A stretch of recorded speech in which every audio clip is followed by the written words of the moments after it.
has your food traveled to get to your plate? Mr. Toastmaster, fellow Toastmasters. The average distance that food travels to get to your plate is 1,500 miles. When you add in things such as packaging, which is made from plastic, which is made from oil, processing, manufacturing, the number grows to a staggering 6,000 miles. Statistics like these have caused me to consider where I purchase my food. My interest in eating locally actually started when I was a sophomore in high school.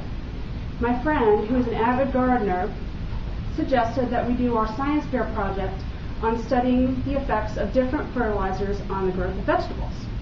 So we arranged for two groups. We had our synthetic fertilizer group, which was a popular synthetic fertilizer that everyone would probably know, and then our natural fertilizer, which is cow manure. So we grouped these two groups of radishes, and then we had them sent off to a laboratory to be chemically analyzed. What we found was the radishes that were grown with the synthetic fertilizer were very lacking in nutrients. The radishes that were grown with the cow manure had lots of nutrients. The other kind of disturbing fact was the ones grown with the synthetic fertilizer had a lot of copper in them. The levels were very high, higher than the FDA, the Food and Drug Administration, would advise. So this project made me consider even more what I was eating. The following fall, my friend came to my house and we dug a plot of land in my parents' backyard for an organic garden. What we did was we put in things to enrich the soil. Cow manure, of course, other nutrients, and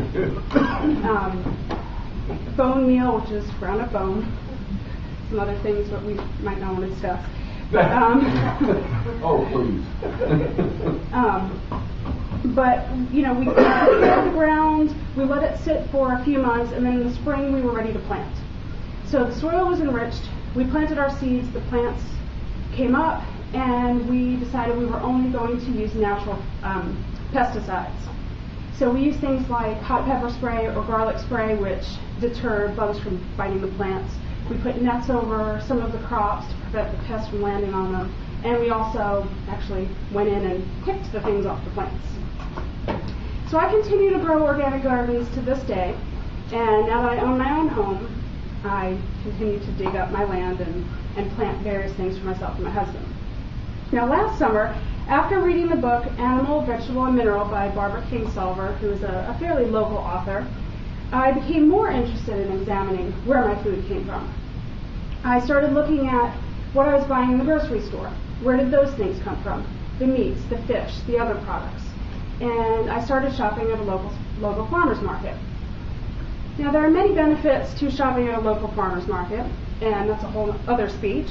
But I truly believe in supporting the local economy and small businesses, since my husband and I own a small business.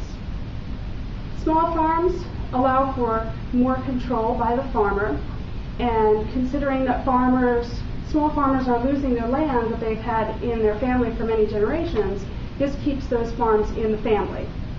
It also allows for reduced pesticide use, and local food is also better in quality.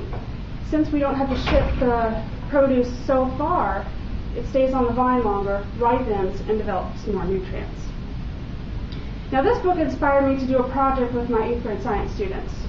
I had them collect the stickers from their vegetables and fruits for a few weeks. I had some artistic students draw a large map, we posted it on the wall, and I had them plot the vegetable stickers according to what country their fruits or vegetables came from. We were very surprised at the results. One thing that surprised us, me included, is that we are importing a great deal of oranges from South Africa.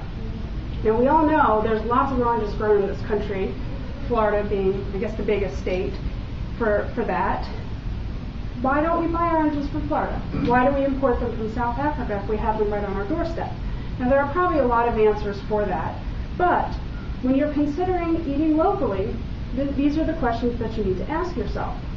Maybe I should make a purchase from Florida rather than from halfway across the world in South Africa. Now there's a great deal of things for me to think about when I consider where I buy my food.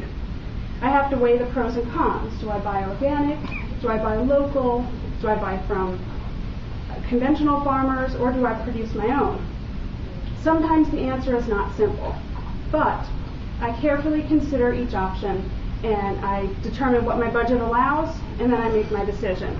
Now this, along with steps that other people take, will add up to have a large effect on our health and the planet's health.